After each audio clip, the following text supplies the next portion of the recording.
جانے کے بعد پھر ڈینجرس سچویشن شروع ہوتی ہے کہ شیطان ہر قدم پر میرے ساتھ آئے گا تو تم شیطان کے پیچھے پیچھے چلو گے. لَأَقْعُدَنَّ لَهُمْ صِرَاطَكَ الْمُسْتَقِيمَ، میں تیرے سیدھے راستے پر بیٹھ جاؤں گا، اور جو اس راستے سے گزرے گا، کبھی اس کے سامنے سے، کبھی پیچھے سے، کبھی دائیں سے، کبھی بائیں سے، میں آ کر اسے بہکاؤں گا. شیطان یہ ایک ایسا کتا ہے جو چھوڑا گیا ہے، وہ مردود ہے. اللہ سے اس نے چیلنج کیا اور اس کے راستے پر آنے والوں کے لیے بہکانے کے لیے اس کے راستے پر بیٹھنے کا وعدہ کیا ہے. آیت میں اللہ تعالیٰ کیا فرما رہا ہے؟ وَلَوْلَا فَضْلُ اللَّهِ عَلَيْكُمْ وَرَحْمَتُهُ لَاتَّبَعْتُمُ الشَّيْطَانَ إِلَّا قَلِيلًا. اگر اللہ کا فضل اور اس کی رحمت تمہارے ساتھ نہ ہو تو شیطان تو تمہیں کسی بھی جگہ لے کر چلا جائے، تم شیطان کے پیچھے لگ جاؤ گے، مگر تھوڑے لوگ. اس آیت سے یہ بات سمجھ میں آتی ہے میرے عزیزو، سلطان الاولیاء سیدنا عبد القادر جیلانی رحمہ اللہ تعالیٰ ایک بار نماز ادا کر رہے ہیں کھلے میدان میں، آسمان کا ایک ٹکڑا جو ہے ان کے اوپر سایہ بن گیا، چھاؤں ان پر ہے، باقی آس پاس سب دھوپ ہے. آپ نے نماز ادا کی. کسی اور کے ساتھ ایسا ہو تو وہ سب اپنی اتنی بڑائی ظاہر کر دے کہ میرے ساتھ تو آج بڑی کرامت ہو گئی ہے. آسمان کا ٹکڑا صرف سایہ ہی نہیں بنا بلکہ اس سے آواز بھی آنے لگی. کیا آواز آنے لگی کہ اے عبد القادر، میں تیرا خدا ہوں، میں نے تیری عبادت کو پسند کیا، میں نے آج سے تجھ پر جتنے حرام تھے سب حلال کر دیا. جو کچھ بھی تیرے لیے حرام تھے ساری چیزیں میں نے حلال کر دیا. تیرے لیے شراب حلال ہو گئی، عورتیں سب حلال ہو گئی. یہ اس ابر کے ٹکڑے سے آواز آئی. حضرت سیدنا عبد القادر جیلانی رحمۃ اللہ تعالیٰ فوراً نماز کے بعد کہتے ہیں کہ یہ آواز میرے رب ذوالجلال کی طرف سے ہرگز نہیں ہو سکتی ہے. جو چیز میرے مصطفیٰ کریم صلی اللہ تعالیٰ علیہ وسلم کے لیے حرام ہو گئی ہو، عبد القادر کے لیے وہ کیسے حلال ہو سکتی، اور قیامت تک کے لیے کوئی حلال نہیں کر سکے گا. یہ جواب حضرت سیدنا عبد القادر جیلانی کا ہے. ایک جھوٹے 2 نمبر پیر اپنے لیے بہت ساری چیزیں حلال کر لیتے اور وہ کہتے ہیں ہمارا معاملہ الگ ہے. تمہارا معاملہ کیسے الگ ہو سکتا ہے؟ نمازیں معاف کر کے بیٹھے ہوئے ہیں بہت سارے لوگ. پیر صاحب نماز کیوں نہیں پڑھتے؟ کہا نہیں ہم تو کعبے میں پڑھتے ہیں، آپ کو نظر نہیں آتے. تو کھانا یوں کیوں کھاتے ہو؟ کھانا یہاں کیوں کھاتے ہو؟ سوتے یہاں کیوں ہو؟ یہ ان کے ایسے پیروں کے لیے جو نماز کعبے میں پڑھنے کی بات کرتے ہیں، مدینے میں پڑھنے کی بات کرتے ہیں، 2 دن کھانا دینا بند کر دو ان کو. کہو حضرت آپ جب نماز کے لیے مکہ جائیں وہیں سے کھجور کھا کے آ جائیں، زمزم پی کر کے آ جائیں، کھانا وہیں کھا کر کے آ جائیں. میرے عزیزو، مجھے ایک بھی ایسی روایت بتا دو کہ ہمارے اتنے بڑے اکابر اولیاء کاملین میں کسی نے نماز قضا کی ہو. سرکار غریب نواز رضی اللہ تعالیٰ عنہ، حضرت سیدنا عبد القادر جیلانی رضی اللہ تعالیٰ، کبھی ان کی ایک نماز قضا کیا ہے انہوں نے جان بوجھ کر؟ یا اپنے کسی مرید سے کہا ہے کہ تم نماز نہ پڑھو میں تجھے بخشوا دوں گا، معاف کرا دوں گا؟ مجھے ایک روایت ایسی بتا دو. جب وہ پیران پیر ہو کر، بڑے ولی ہو کر، کبھی انہوں نے ایسا اعلان نہیں کیا، تو پھر یہ حرام حلال سب استعمال کرنے والے 2 نمبر کے جعلی پیر کیسے کہہ سکتے ہیں کہ تو نماز نہ بھی پڑھے تو میں تجھے معاف کرا دوں گا، میں ہوں نا تیرے پیچھے. بہت سارے مرید اسی بات میں ہیں، پیر صاحب بخشوا دیں گے. کہاں بخشوائیں گے؟ وہ خود جہنم میں جا رہے ہیں اپنے بدعمالیوں کی وجہ سے. عزیزان گرامی، حضرت سیدنا عبد القادر جیلانی رضی اللہ تعالیٰ عنہ جب یہ آواز سنتے ہیں تو جواب کیا دیتے ہیں؟ یہ میرے خدا کی ہو ہی نہیں سکتی، میرے رب کی طرف سے نہیں ہو سکتی یہ چیز. یہ تو ابلیس ہے، شیطان ہی ہے جو مجھے بہکانے کی کوشش کر رہا ہے. تو وہ بادل کا سایہ جو تھا وہ دھواں بن کے چلا گیا. شیطان اتنا بھی کر سکتا ہے، اندازہ کرو. وہ آسمان پر ابر بن کر کے تمہارے اوپر چھاؤں لا سکتا ہے، اس کا مطلب یہی ہوا نا. وہ ہوا ہو گیا، دھواں ہو کر کے ختم ہو گیا. اور پھر ابلیس لعین سامنے آیا، کہا پہچان لیا تو نے عبد القادر؟ تو بہت بڑا عالم ہے، بہت بڑا عالم ہے تو. اور تیرے علم نے تجھے آج بچا لیا، اگر تو عالم دین نہیں ہوتا تو میں تجھے گمراہ کر دیتا۔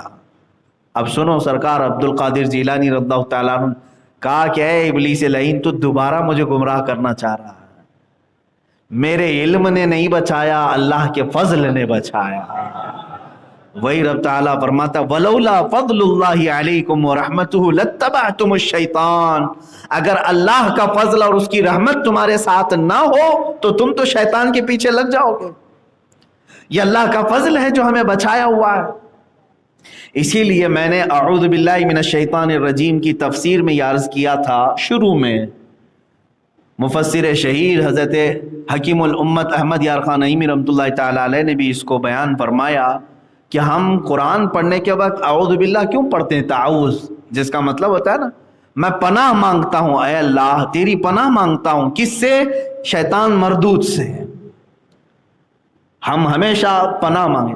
اور آپ تو یہ سوچتے ہوں گے کہ صرف قرآن پڑھنے کے وقت تعوذ پڑھنا چاہیے، بلکہ ہمارے بزرگوں نے بہت ساری زندگی میں عملیات بھی بتائے ہیں کہ تعوذ پڑھو آپ۔ جب آپ کو گناہوں کی خواہش ہونے لگ جائے اور اپنے آپ کو کنٹرول میں نہیں لا پا رہے ہو تو اعوذ باللہ کی کثرت شروع کر دو۔ اعوذ باللہ من الشیطان الرجیم، اعوذ باللہ من الشیطان الرجیم، زیادہ سے زیادہ پڑھنے لگ جاؤ۔ اعلیٰ حضرت فاضل بریلوی رحمۃ اللہ تعالیٰ علیہ خود فرماتے ہیں کہ میں سب سے زیادہ تعوذ پڑھتا ہوں۔ غصے سے بھی بچو گے، بہت ساری ایسی خرافات جو تمہاری نیکیوں کو تباہ کرتی ہیں ان سے بھی بچو گے، کیونکہ یہ سب شیطان کے حملے ہیں۔ اور جو تعوذ پڑھا، اعوذ باللہ پڑھا، اس کے ساتھ ہوگا کیا؟ مثال کے طور پر میں آپ کو بتاؤں کہ آپ اللہ سے ڈائریکٹ پناہ مانگ رہے ہیں، اللہ کی بارگاہ میں ڈائریکٹ پناہ مانگ رہے ہیں کہ اللہ تو خود بچا لے مجھ کو، تو خود بچا لے۔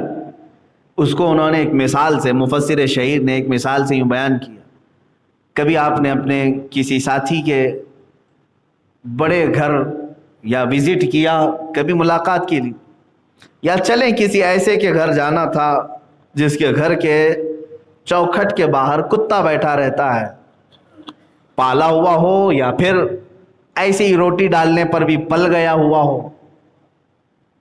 آپ دیکھے ہوں گے، آپ اپنے قریبی عزیز کے گھر جا رہے ہیں اور گھر کے قریب پہنچے ہیں، دروازے کے پاس کتا بیٹھا ہوا ہے، بھونک رہا ہے، آنے نہیں دیتا۔ آپ نے بچنے کی بہت کوشش کی، کبھی ادھر سے کبھی ادھر سے، لیکن کتا بڑا ڈینجر ہے، وہ وہاں بھونکنے لگ جاتا ہے۔ پھر آپ کیا کریں گے؟ لکڑی بھی اٹھائے، پتھر بھی اٹھائے، لیکن وہ طاقتور تھا، کسی اور جگہ سے حملہ کر دیتا۔ تو آپ نے آواز لگائی اپنے دوست کو ہی، کہا کہ بھائی باہر آ جاؤ ذرا، تم اپنے کتے کو سنبھالو، مجھے اندر آنے نہیں دے رہا ہے۔ تو یہ ایک دنیا کی مثال ہے تقریب فہم کے لیے۔ وہ آیا، کتا اسے جانتا ہے، کتے سے اس نے تم کو الگ کر دیا اور دروازہ کھلا، اندر چلے گئے۔ تو یہ تو ایک دنیاوی ایک تقریب فہم کے لیے بتایا گیا، بلا تشبیہ بلا تمثیل۔ اللہ کی بارگاہ میں ہم نہ کوئی مثال دے سکتے نہ کوئی تشبیہ۔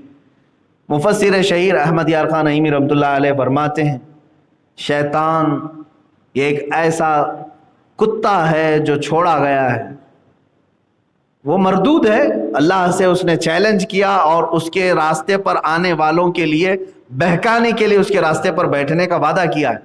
لَأَقْعُدَنَّ لَهُمْ صِرَاطَكَ الْمُسْتَقِيمَ، میں تیرے سیدھے راستے پر بیٹھ جاؤں گا، اور جو اس راستے سے گزرے گا، کبھی اس کے سامنے سے، کبھی پیچھے سے، کبھی دائیں سے، کبھی بائیں سے، میں آ کر اسے بہکاؤں گا۔ یہ 8ویں پارے میں آیت ہے، شیطان نے اللہ سے یوں کہا ہے۔ تو آپ ظاہر سی بات ہے اس کے دربار تک پہنچنے میں یہی کتا حاوی ہو جاتا ہے، حائل ہو جاتا ہے، درمیان میں آتا ہے۔ کیا کریں ہم اس سے، کیسے بچیں؟ تو اسی لیے حکم ہوا میرے آقا صلی اللہ تعالی علیہ وسلم کا کہ تم اپنے طریقے سے جتنی بھی کوششیں کرو گے اس سے بچنے کی، یہ کسی نہ کسی راستے سے پھر آ جائے گا، تو ڈائریکٹ اس کے مالک سے کہو جو اس نے اس کو بھی پیدا کیا۔ اعوذ باللہ، میں اللہ کی پناہ مانگتا ہوں، اے اللہ میں تیرے بارگاہ میں التجا کرتا ہوں کہ اس ابلیس سے لعین کے شرارتوں سے تو مجھے بچا لے۔ اور اللہ جس کی حفاظت پہ آ جائے پھر شیطان کا داؤ اس پر نہیں چل سکے گا۔ یہی قرآن میں بھی اللہ فرما رہا ہے وَلَوْلَا فَضْلُ اللَّهِ عَلَيْكُمْ وَرَحْمَتُهُ لَاتَّبَعْتُمُ الشَّيْطَانَ، اگر اللہ کا فضل اور اس کی رحمت تمہارے ساتھ نہ ہوتی تو تم تو شیطان کے پیچھے لگ جاتے۔ اے میرے عزیزو، یہاں پر یہ فخر کی بھی بات ہے، گرو کی بات ہے کہ آج تم اسلام میں ہو اور اہل سنت و جماعت میں ہو، اللہ نے اپنی اور اپنے حبیب اور محبوبوں کی محبت تمہارے سینے میں رکھا، یہ اللہ کا فضل اور اس کی رحمت نہیں ہے تو اور کیا ہے؟ اللہ تعالیٰ نے تمہارے ساتھ فضل کا معاملہ کیا، تمہارے ساتھ رحمت کا معاملہ کیا، ورنہ تم بھی شیطان کے پیچھے لگے رہتے۔ جو لوگ شیطان کے پیچھے اس کے راستوں پر آج ہیں، اس کا مطلب ہے وہ فضل خدا سے محروم ہیں، رحمت الہی سے محروم ہیں، انہیں اللہ کا فضل اور اس کی رحمت نہیں ملی جو شیطان کے پیچھے لگ گئے، اور جو وہاں سے چھٹکارا حاصل کر کے اس کے دربار میں پہنچ گئے، اس کا مطلب ہے کہ اللہ کا فضل انہیں مل گیا، اللہ کی رحمت تمہیں مل گئی۔ آپ یہ سوچتے ہوں گے نا، بار بار تو یہ ہم نے تقریروں میں سنا ہے، اللہ کا فضل، اللہ کی رحمت، ہوتی کیا ہے یہ؟ اس کو فیل کیسے کریں گے؟ میرے عزیزوں، یہاں مسجد میں بیٹھ کر فیل کرو، محسوس کرو، یہ جو تم اب تک بیٹھے ہوئے ہو یہ اللہ کا فضل ہی ہے جو تمہیں بٹھایا، اس کی رحمت ہی ہے۔ قرآن کہہ رہا ہے اگر تمہارے ساتھ وہ فضل اور رحمت کا معاملہ نہ کرے تو تم شیطان کے پیچھے لگ جاؤ، وہ تمہیں یوں بھگا لے جائے گا۔ اچھا، حدیث میں یہ ملتا ہے، ان الشیطان لیجری مجری الدم، شیطان کیسے آتا ہے معلوم ہے؟ تمہارے جسم میں اتنی تیز دوڑتا ہے جیسے خون دوڑتا ہے، خون کی بھی رفتار اتنی نہیں ہوگی جتنا شیطان تمہارے جسم میں ہلچل کرتا ہے۔ اب نماز کے لیے آپ آتے ہیں تب بھی تمہارے درمیان آتا ہے، یہاں تک بھی کوشش کرتا ہے بہکانے۔ اور جیسے ہم کو ناف پہ ہاتھ باندھنے کا حکم ہے نا، اللہ اکبر کہہ کے ہم ناف پہ ہاتھ باندھ لیتے ہیں نا، دونوں رکعت باندھتے ہیں۔ اس کی حکمت میں بعض علماء نے یہ لکھا ہے کہ شیطان ناف کے راستے سے اندر داخل ہو کر کے اس کے دل میں وسوسے پیدا کرتا ہے۔ تم اپنی ناف پر ہاتھ رکھ لو، اللہ اکبر، تحریمہ کا ہاتھ، تاکہ اس کی شرارتیں تمہارے جسم کے اندر نہ جائیں۔ یہ ایک تعویل ہے، علماء اکرام نے اس کی بیان فرمائے، واللہ ورنہ ہاتھ ہم کیوں باندھتے ہیں کیوں نہیں، اس کی حکمت جاننا ہمارے لیے ضروری نہیں، میرے نبی نے کیا بس یہ کافی ہے۔ بعض علماء نے حکمتیں بیان کی۔ دوسری بات، صفوں کو پر کرنے کا حکم دیا گیا، سوشل ڈسٹینس والے آج اس کو سن سکتے ہیں۔ اللہ کے نبی صلی اللہ تعالی علیہ وسلم جب نماز کے لیے کھڑے ہوتے، حیرت کی بات ہے آج میرے آقا کے فرامین کو پیچھے ڈال دیا گیا۔ ارے کورونا کی امامت چل رہی ہے، کورونا کی جماعت چل رہی ہے، میرے نبی کی امامت اور میرے نبی کی جماعت کہاں ہے؟ پھر بھی اللہ کا فضل ہے جو ہم بچے ہوئے ہیں۔ سوشل ڈسٹینس کے نام پر ایک اس طرح کا، یہ دنگائی لوگ ہیں، یہ اپنے مطلب کے۔ میں آج یہ کورونا کو صرف اتنا ہی سمجھ رہا ہوں، یہ ہفتہ وصولی والے جس طرح گنڈوں کے پاس ایک کوئی چیز ہوتی تھی، ویسے ہی ان کے پاس، گورنمنٹ کے پاس ایک کورونا نام کی چیز آ گئی ہے۔ بس فرق کچھ بھی نہیں، یہ لیگل گنڈے ہیں، وہ انلیگل گنڈے ہوتے تھے۔ بس یہی، جہاں تمہیں ٹارگٹ کرنا ہو، کورونا ہے، یہ کراؤڈ الاؤڈ نہیں ہے۔ باقی چاہے تم 50,000 کی ریلی کر لو، الیکشن کر لو، سب چلے گا۔ تو یہ وہی ہفتہ وصولی والا جو سسٹم ہوتا تھا، یا پھر یوں سمجھ لیں کہ کچھ لوگ تمہارے گھروں کو اگر ختم کرنا چاہیں تو تمہیں انلیگل بتا بھی سکتے ہیں۔ ایک بار پولیس پکڑ لے تو تمہاری گاڑی میں لائسنس سے لے کر اس کے ٹائر، اس کے پیٹرول، اس کے دھواں، پالیوشن، سب چیزوں کو دکھانا جتنا دکھاتے جاؤ کچھ نہ کچھ ملتا جاتا ہے۔ تو جسے ٹارگٹ کرنا ہے 150 کے لیے، اس کے پاس کوئی نہ کوئی چیز مل جاتی ہے۔ اسی طرح سے کورونا کو آج یوز کیا جا رہا ہے۔ خیر، سوشل ڈسٹینس کی بات آئی، میں یہاں کیوں کہہ رہا تھا، وہ بات یہ ہے کہ اللہ کے نبی صلی اللہ تعالیٰ علیہ وسلم جب امامت کے لیے کھڑے ہوتے تو آپ پیچھے مڑ کر کے صفوں کو دیکھتے اور ارشاد فرماتے، استووا صفوفکم، سووا صفوفکم، بہت سارے اماموں نے یہ کہنا بھی چھوڑ دیا، یہ سنت ہے، رسول پاک صلی اللہ تعالیٰ علیہ وسلم کی سنت ہے۔ شروع میں بعض لوگوں نے مجھ سے یہ سوال کیا تھا کہ آپ نماز پڑھانے سے پہلے کیا بولتے ہیں، اور ہم نے کبھی یہ اس طرح سے نہیں دیکھا، آپ کیوں الگ سے کوئی نئی نماز پڑھا رہے ہیں؟ نہیں میرے عزیز، کچھ بھولی ہوئی سنتوں کو زندہ کرنا چاہ رہے ہیں۔ رسول کریم صلی اللہ تعالیٰ علیہ وسلم کی عظیم سنت مبارکہ تھی، صفوں کو درست کرتے، جب تک صفیں درست نہیں ہوتی نماز قائم نہیں کرتے۔ الگ الگ الفاظ ہیں حدیث پاک میں، تراسو، حضور فرماتے کندھے سے کندھا ملا لو، وسد الخلل، فرماتے کہ خلل بیچ میں جو گیپ ہے اس کو پورا کر دو، تھوڑا سا بھی گیپ مت رکھو۔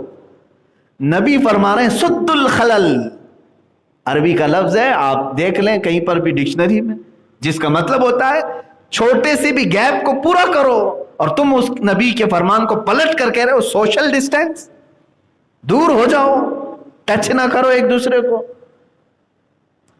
تو شریعت کس کی ہے؟ اللہ کے رسول صلی اللہ تعالیٰ علیہ وسلم۔ میرے آقا صلی اللہ تعالیٰ علیہ وسلم کیا وہ حکیم نہیں تھے؟ حضور اکرم صلی اللہ تعالیٰ علیہ وسلم کو یہ بات نہیں معلوم تھی کہ کسی دوسرے کے کندھے کو ٹچ کرنے سے بیماری آ سکتی ہے؟ معاذ اللہ، کیا تم ان سے بھی بڑے حکیم ہو رسول پاک صلی اللہ علیہ وسلم سے؟ میرے عزیز، جس کو کرنا ہے وہ کرے، جس کو کرنا ہے وہ کرے، لیکن جہاں تک میری بات ہے، مجھ سے اگر پوچھو گے، میں اس چیز کا قائل نہیں ہوں۔ میں اگر جماعت میں کھڑا رہوں، مجھ سے اگر کوئی ٹچ نہیں ہونا چاہتا ہے وہ جائے دور، لیکن میں اس کی دعوت ہرگز نہیں دوں گا، اس لیے کہ میرے نبی نے خلل پورا کرنے کا حکم دیا ہے۔ اب سنو، کیوں خلل پورا کرو؟ یہ گیپ کیوں بھرو؟ یہ گیپ کو کیوں کمپلیٹ کرو؟ کیوں کہا گیا ہے کہ صفوں کے درمیان کوئی جگہ خالی نہیں ہونی چاہیے؟ رسول کریم صلی اللہ تعالیٰ علیہ وسلم کی دوسری حدیث ہے جس میں فرمایا اگر تم نے صف کے درمیان فرجا کہتے ہیں کشادگی رکھی، گیپ رکھا، تو فرمایا گیا کہ اس جگہ شیطان آ جائے گا جو دونوں کے دلوں میں وسوسہ پیدا کرے گا، ادھر بھی اور ادھر بھی، اور دونوں کی نمازوں کو خراب کرے گا۔ میرے عزیزو، یہ اسلام ہی ہے جو تمہیں کندھے سے کندھا لگانے کا بھی حکم دیتا ہے اور دل سے دل ملانے کا بھی حکم دیتا ہے۔ آپ ہرگز یہ نہ سمجھیں کہ میرے بغل میں کھڑے ہونے والا کوئی غریب ہے، مجھ سے ٹچ کیسے ہو رہا ہے؟ نہیں، ہم نے اسلام کو دیکھا ہے کہ جہاں صدیق اکبر کھڑے ہوتے ہیں ان کے بغل میں بلال حبشی بھی کھڑے ہو جاتے ہیں۔ غلام اور امیر المومنین ایک ساتھ صف میں کھڑے ہو گئے ہیں، اسی لیے مشہور شاعر نے یہ کہا تھا، آ گیا عین لڑائی میں گر وقت نماز، قبلہ روحوں کے زمین بوس ہوئی قوم حجاز، ایک ہی صف میں کھڑے ہو گئے محمود و ایاز، نہ کوئی بندہ رہا نہ کوئی بندہ نواز۔ آج وہ تاریخ الٹ دی گئی ہے، یہاں بندہ الگ ہو گیا ہے، بندہ نواز الگ۔ بندہ نواز تو کوئی ہوگا بھی نہیں آج، لیکن بس یہ ہے کہ بعض لوگوں کو ایسا لگتا ہے کہ یہاں سے کورونا آ جائے گا، اپنے آپ کو سیکیور کرنے کے لیے کیا کیا حربے وہ اپنا رہے ہیں۔ اچھا، میرے پاس کچھ لوگوں کی ڈیٹیلز ہیں، میں مذاق نہیں کرنا چاہتا، لیکن افسوس ہے مجھے، جو لوگ بہت زیادہ خوف زدہ تھے اس میں، اور سینیٹائزر سے انہوں نے صرف ہاتھ نہیں، میرے خیال سے پورا جسم بھی دھو لیا ہوگا تقریباً، میں مبالغہ نہیں کرنا چاہتا، لیکن زیادہ سے زیادہ وہ کھانے کے برتنوں کو تک بار بار ہر چیز سے پوچھ کر کے مسجدوں میں نہیں آئے، اور سوشل ڈسٹینس کا بہت خیال رکھا، لیکن میں نے ان کے جنازے بھی پڑھے، آج وہ موجود نہیں، اسی بیماری نے انہیں جکڑ لیا، اسی بیماری میں مر گئے۔ یہ تمام احتیاط بھی ان کو بچا نہیں سکے، نہیں بچا سکے۔ جب یہ معلوم ہی ہے کہ موت و حیات اللہ کے دست قدرت میں ہے، تو مومن کو چاہیے کہ احتیاط کرے، احتیاطی تدبیر رکھے، لیکن اتنا بھی زیادہ نہیں کہ تمہیں چھوت چھات والے معاملات آ جائیں، چھوت چھات کے یہ سب معاملات آ جائیں۔ باپ اپنے بیٹے کو چھونے سے ڈرے، ماں اپنے بیٹے کو اٹھانے سے ڈرے کہ باہر جا کر کے آیا ہے فلاں نہ ہو جائے. یہ تمام چیزیں آج کی ڈالی ہوئی ہیں. حالانکہ میرے عزیزوں یہ ٹاپک میرا چینج نہ ہو جائے. بہرحال میں یہ کہنا چاہ رہا تھا کہ شیطان تمہیں ہر جگہ حملہ کرنے کی کوشش کرے گا. اگر اللہ کا فضل اور اس کی رحمت تمہارے ساتھ نہ ہو تو تم اس کے پیچھے لگ جاؤ. یہاں تک کہ بستر پر تمہارے شیطان آتا ہے, کھانے کے برتن میں شیطان آتا ہے, استنجا خانے میں شیطان رہتا ہے, تمہارے ہر جگہ پر شیطان آ رہا ہے. اگر اللہ تمہاری حفاظت نہ کرے, فضل اس کا نہ ہو, تو پھر تم شیطان کے پیچھے لگ جاؤ. کھانے میں شامل ہوتا ہے, بستر میں شامل ہوتا ہے. اسی لیے فرمائے گا نا, جب بھی تم بستر بچھاؤ سونے کے لیے اس کو 3 مرتبہ جھاڑو, اعوذ باللہ من الشیطان الرجیم اور بسم اللہ الرحمن الرحیم پڑھ کر کے بستر پر لیٹو, ورنہ پوری رات شیطان تمہارے ساتھ رہے گا, کھیلے گا, برے برے خیالات لائے گا. نفس امارہ جو شرارتیں کرتا ہے, شیطان بستر پر ہوتا ہے, سینے پر سوار ہوتا ہے, گندے وسوسے ڈالتا ہے. اور اسی لیے دیکھیں آپ بیت الخلاء میں ٹوائلٹ میں جانے کے وقت بھی آپ کو کیا سکھایا گیا؟ اللہم انی اعوذ بک من الخبث والخبائث. یہ شیطانی ہے, خبث اور خبائث. اے اللہ میں تیری پناہ مانگتا ہوں خبیث شیطانوں سے, مرد ہوں یا عورتیں, دونوں قسم کی وہاں پر ہوتی ہیں. عورت جا رہی ہے تو اسے مرد شیطان بہکاتا ہے, مرد اندر جا رہا ہے تو اسے خبیثائیں, عورت جو شیطان ہے اس کی شرمگاہ سے کھیلتے ہیں. ایک صحابی رسول کا تو اس بات میں انتقال ہو گیا ہے, انتقال ہو گیا. تبھی تو میرے آقا صلی اللہ علیہ وسلم نے تعلیم دی کہ جو بھی جائے بیت الخلاء میں ٹوائلٹ میں پڑھ کر کے جائے. شیطان کہاں نہیں چھوڑے گا تمہیں, ہر جگہ. اسی لیے حکم یہ بھی ہے کہ جب تم کھانا کا لقمہ اٹھاؤ تو بسم اللہ پڑھ لو, ورنہ تمہارے لقمے کے ساتھ شیطان اندر ہوگا. وہ تمہارے کھانے کا جو نور ہے, جو رزق کی برکت ہے, وہ چھین لے گا. اور اگر بھول بھی گئے شروع میں بسم اللہ, تب بھی میرے آقا نے فرمایا جس وقت یاد آئے, آخری لقمہ بھی تمہارا اگر بچہ ہو تو بسم اللہ پڑھ لو. بسم اللہ فی اولی و آخری پڑھ لینا. یہ بسم اللہ بتائے گا, بسم اللہ فی اولی و آخری. تو حضور صلی اللہ علیہ وسلم نے فرمایا جو شروع سے وہ شامل تھا وہ سب الٹ دے گا, وہ سب الٹ دے گا, اس کو نفع کچھ نہیں ہوگا تمہارے کھانے سے. تو تمہیں تو بچایا ہے اللہ کے نبی صلی اللہ علیہ وسلم نے ہر جگہ پر. تو اس سے اندازہ کرو کہ شیطان سے تمہاری جنگ کہاں کہاں ہے. اگر اللہ کا فضل تمہارے ساتھ نہ ہو تو پھر شیطان کے پیچھے لگ جاتے. اب بھی ہمارے بہت سارے لوگوں کے ساتھ یہ معاملات ہو گئے ہیں کہ شیطان ان پر غالب آ جاتا ہے. اسی وجہ سے وہ دربار الہی کو چھوڑ کر اس کی پیروکاری میں لگ جاتے ہیں. ابلیس لعین انہیں اذان سے دور لے کر کے چلا گیا. بعض لوگوں کو ہم نے دیکھا ہے کہ رات بھر جاگتے رہے, اذان کی آواز قریب آئی کہ سونے کے لیے چلے گئے, کیونکہ یہ شیطان بھاگتا ہے اذان کی آواز سن کر, وہ اپنے ساتھ لے گیا. ایسا جو اذان کو منہ پھیر کر کے جو بھاگ رہے ہیں, جا رہے ہیں, تو وہ یہ بات بھی یاد رکھ لیں کہ وہ اللہ کے فضل سے محروم ہو گئے. اللہ کا اگر فضل ان کے ساتھ ہوتا تو اس کے ساتھ نہ جاتے بلکہ اللہ کے گھر آتے. اس کا دوسرا ایک رخ یہ بھی یاد رکھ لیں, اللہ کا فضل ان کے ساتھ نہیں ہے اور اللہ کی رحمت سے وہ محروم ہیں, اس کی وجہ سے دور ہو گئے. اور یہ بھی دیکھنے کو ملا بہت دور سے کچھ لوگ آ گئے اور قریب میں رہنے والے اندر نہیں آ سکے, قریب میں رہنے والے نہیں آ سکے. مسجد کی دیوار سے ٹیک لگا کر کے بیٹھا ہوا آدمی اندر داخل نہیں ہو سکا, اس لیے کہ اللہ کی رحمت سے وہ محروم, اللہ نے اسے اپنی رحمت سے دور رکھا ہے. یہ قرآن کی آیت میں پڑھ رہا ہوں. اور کچھ بہت دور سے چل کر کے آیا, اس لیے کہ اللہ کا فضل اس کے ساتھ تھا جو اسے یہاں تک پہنچایا. عزیزان گرامی, اسی لیے مسجد میں آنے کے وقت, مسجد میں جانے کے وقت بھی یہی سوال کرنے کا حکم دیا گیا نا. جب مسجد سے باہر جاتے ہیں تو آپ اللہ سے کیا سوال کرتے ہیں؟ اللہم انی اسألک من فضلک و رحمتک. اے اللہ میں تجھ سے سوال کرتا ہوں تیرے فضل کا اور تیری رحمت کا. کیونکہ اب باہر جانے کے بعد پھر ڈینجرس سچویشن شروع ہوتی کہ شیطان ہر قدم پر میرے ساتھ آئے گا. یہی دو چیزوں کا ذکر اس آیت میں بھی آیا ہے, اللہ کا فضل اور اس کی رحمت. اگر تمہارے ساتھ نہ ہو تو تم شیطان کے پیچھے پیچھے چلو گے. اور ہم کو مسجد سے نکلنے کے وقت دعا بھی کیا سکھائی گئی؟ یہی مانگو کہ اللہ میں تیرا فضل اور تیری رحمت کا سوال کرتا ہوں، باہر بھی جاؤں تو اپنا فضل میرے ساتھ رکھ۔ اور جس کی یہ دعا قبول ہو گئی انشاءاللہ العزیز وہ موت تک شیطان کے حربوں سے محفوظ رہے گا۔ میرے عزیزو، بچوں کو تک شیطان مارتا ہے، یہ بھی حدیث پاک۔ مغرب کا وقت ہو جائے تو بچوں کو اندر لے لو، حدیث رسول ہے۔ اس لیے کہ شیطان اپنی پوری فوج کو لے کر کے نکلتا ہے، اور جو بچے قریب آتے جاتے ہیں ان کو اسے تھپڑ لگاتے ہوئے چلا جاتا ہے، یعنی ہاتھ مارتے ہوئے جاتا ہے۔